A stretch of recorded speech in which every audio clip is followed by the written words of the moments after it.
থেকে মন্দারমণিতে ঘুরতে এসে সমুদ্রে তলিয়ে প্রাণ গেল 2 পর্যটকের। এখনো নিখোঁজ একজন। জানা গেছে গত রবিবার বাড়ি থেকে বেরিয়ে মন্দারমণি পৌঁছায় সোমবার 6 জনের একটি দল। তারা মন্দারমণির একটি বেসরকারি হোটেলে ওঠে। 6 জন বন্ধু একসাথে আজ সকালবেলা সমুদ্রে স্নান করতে নামলে ঘটে যায় এক বিপত্তি।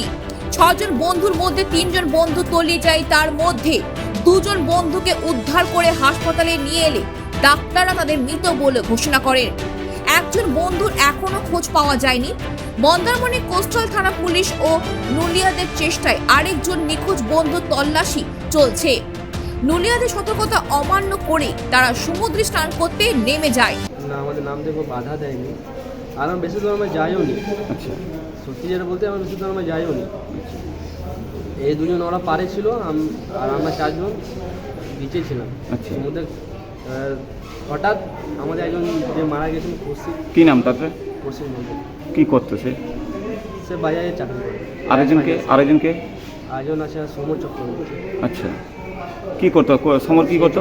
উনি সেলসম্যান। আচ্ছা, বিয়ে করেছে? বিয়ে থা করছে? আচ্ছা, দিয়ে তারপরে কি হলো? নিয়ে কৌশিক মন্ডল যে ছেলেটা ছিল, ও হঠাৎ ঘুরতে লাগে। আমি ওকে হাত দিয়ে টেনে তোলার জন্য হাত দিয়ে আমি দিই, সে আমার টানতে লাগে। আচ্ছা, টানার পর আমিও এবার আমার পয়েন্ট সেই বাড়িটা ছিল, ওরা ধসে যায়। ফলে আমিও ডুবতে লাগে। মানে ওখানে কি চোরাবালি ছিল?